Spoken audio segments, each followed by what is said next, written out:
මාමා ජෙලි කෑවා ජෙලි කප් එක මට දුන්නා මම ඒවා ගෙයි තිබිලා කෑවා බම් බම් බම් බම් ඩක්කා මගේ සුරතල් බොනික්කා බන්දේසි ජුලයි අද මාමා ජෙලි කෑවා ජෙලි කප් සෙල්ලම මිසක් පාඩම් වල කිසි දෙයක් වෙන්නේ නැහැ වගේ නේද?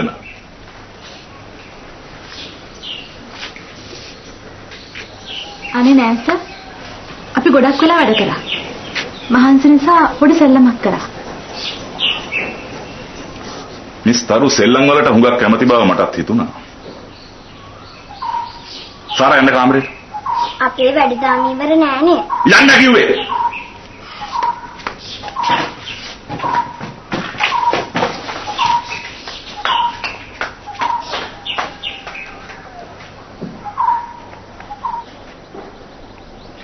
ඔයා මේ අලුත් සෙල්ලම පටන් ගත්තේ කාවරිද්දනද මිස්තරු? මොන සෙල්ලමද සර්? මුකුත් නොදන්න තොත්ත බබා වගේ කතා කරන්න එපා. දන්නවද ඔයා කලේ කොච්චර බරපතල දෙයක්ද කියලා? සර් මට සර් කියන දේ තේරෙන්නේ නැහැ. සාරාගේ අම්මා විදියට අර ලියුම් එව්වේ ඔයා නෙවෙයි කියලාද කියන්නේ? සර් මම මේක කලේ ඔයා නෙමෙයි නොකිය වෙන ඕන දෙයක් කියන්න. මොකද ඔයාට ඇර මේ ගෙයින් පිට කාටවත් මේ වගේ වැඩක් කරන්න කිසිම උවමනාවක් නැහැ. සර් මං සාරට ආදරෙයි. ඔය වගේ දෙයක් කරාම ඒක සාරගේ ජීවිතේට කොයි විදිහටද බලපාන්නේ කියලා මං හොඳ ආකාරව දන්නවා. කරපු වැරද්ද පිළිගන්න අයට මං කැමතියි. කරපු නැති වැරද්දක් පිළිගන්න මට බෑ සර්. පිළිගත්තේ නැත්නම් මං ඔයාව වස් කරන රස්සාවෙන්.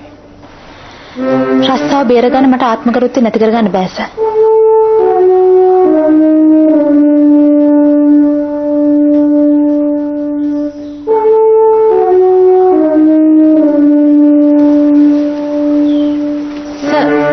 මම බඩු ලෑස්ති කරගන්නද?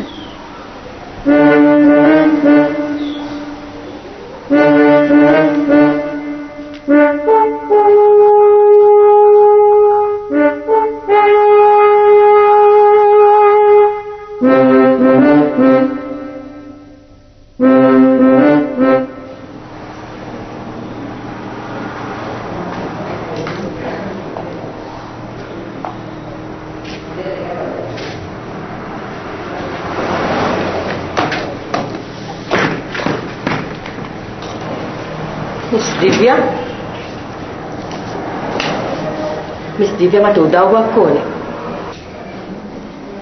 උදව්වක්? මේක මම වැඩ කරන වෙලාව. මොන වගේ දෙයක් ගැනද මේ කියන්නේ? තමුන් දන්නවද? මේක හෘද රෝගීන්ගේ වාට්ටු. මාත් heart patient කෙනෙක් තමයි. heart patient කෙනෙක්? තමුන් කොහොමද දන්නේ හිම රෝගයක් තියෙනවා කියලා? අනික මගේ නම අහගත්තේ කාගෙන්ද? ඔයාගේ නම ගම විස්තර දැනගත්තට පස්සේ තමයි මගේ පපුවේ ගැස්මක් පටන් ගත්තේ. මම නම් හිතන්නේ මේක වැරදීමක්. ඔයා යන්න ඕන මානසික සෞඛ්‍ය එක්කෙට කියලා මම නම් හිතන්නේ. මට වැඩ තියෙනවා. ඔයාගේ උදව් නොලැබුණොත් සමහර විට මට මානසික සෞඛ්‍ය බෙහෙත් ගන්නත් වෙයි. නර්ස් කෙනෙක් හැටියට මම ඊට වැඩිය කරුණාවක් බලාපොරොත්තු වුණා ඔයාගෙන් මිස් දිව්‍යා. මට නම් තේරෙන්නේ නැහැ කිසි දෙයක්. කරුණාකරලා අවශ්‍ය දේ කෙලින් කියන්න පුළුවන්ද? මේක මගේ ජීවිතය තරම් වටින දෙයක් ගැන කාරණයක්. මට ඉන්නේ ආ විතරයි. ඒත් මට හිතෙන්නේ අද මට ඔයා එක්ක කතා කරන්න බැරි වෙයි. මම වෙන දවසක එන්නම්. බොහොම ස්තුතියි.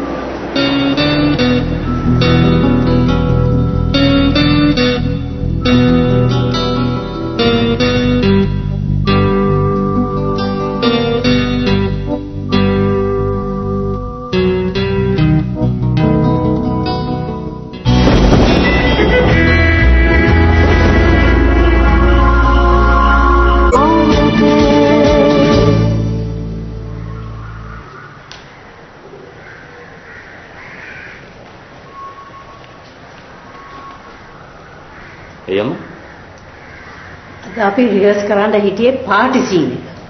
දැන් අපි පැය තිස්සේ බලාගෙන ඉන්නවා. ඒ කවුද නැත්තේ? කවුද ඉතින්? සදාදරණීය රෝමියෝ මිසා. මේ මැඩම් මේ රෝමියෝ බාත්රූම් එකේ වැටලා කොන්ද ගඩන් කියලා ආරංචියක් තියෙනවා. අන්න අයිතිකාරී එනවා. එයාගෙම දැනගතයි.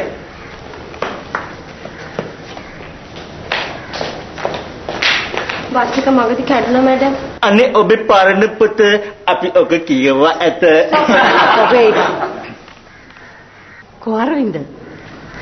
එයා බාත්රූම් එකේ වැටලා කොන්ද ගැසිලා මැඩම්. මට ලැබුණු ආරංචි හරි.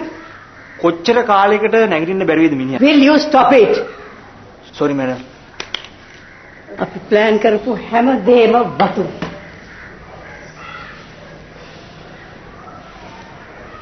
කිසි දෙයක් වතුරේ වන්න ඕනේ නෑ අම්මා. අපි කරමු රියසල් එක. රෝමියෝ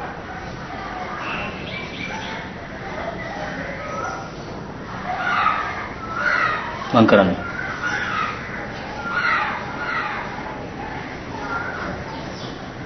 හොඳයි එහෙනම් අපි කරමු. කපටියා. නැකිට.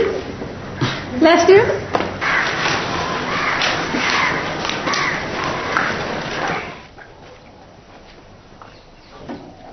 ඔය මව්කිරි නෙමෙයි. සීතල වෙලත් ඇති ඉක්මනට වීපන්. කොහෙද බා අම්මා ගියේ? මට නම් අල්ලන්නේ නැහැ මේ හිතුවක්කාර වැඩ. නෙප්පලයන් බං යන්න. තව පොඩ්ඩේ උඹ මුදුත් මාරු කරගන්නවා අර සක්කර වට්ටමත් එක්ක. එහෙම එකේ උඹ කීකරු පුත්‍රයා. අම්මා තමයි හිතුවක්කාර. ඇත්ත කියපන් ඊරයි මොනවද උඹට කිව්වේ අම්මා? අද දවසේ කැලණි පන්සල් යනවා හරි එහෙම නැත්නම් පරණ යාළුවෙක් බලන්න යනවා වගේ හරි දෙයක්. සුදම ඔන්න ඔහෙ ඔළුව වනවන පත්තරේ බල බල රෑද කොට රැකෙනකන් හිටියා. පස්සේ ආයේ කාමරේට ගියා. ලයිට් නිවන සද්දෙත් එක්ක මටත් නිින්ද ගියා.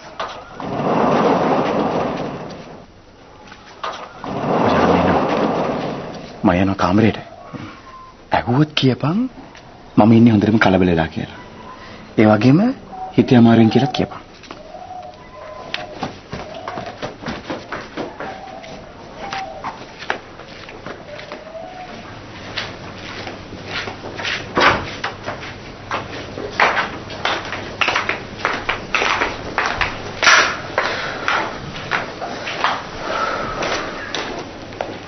ආන්ටි අපි උදේනම තුම දුවිලක් තියෙන්නේ. හිමද්වට රස්නේ. අයන්නේ මේ වගේ ගමන් නැන්නේ. දුෂ්මන්ත ඉන්නේ හිතේ කලබලෙන්. යා කලබල වුණොත් හොඳයි. මම පාන්දරම ගියේ අර අසරණ අම්මා විස්තර කරපු ශාන්ත දාන්ත තීන්ත කූඩුව බලන්න. ආන්ටි හොස්පිටල් එකට ගියාද? දිව්‍යව මුණේමද? ඔව්. මුණ ගැහුණා තමයි. හැබැයි මට මුණ ගැහුනේ නම් මම මුණ ගැහන්න බලාපොරොත්තු වෙන් ගිය ගෑන් දරුවා නෙමෙයි.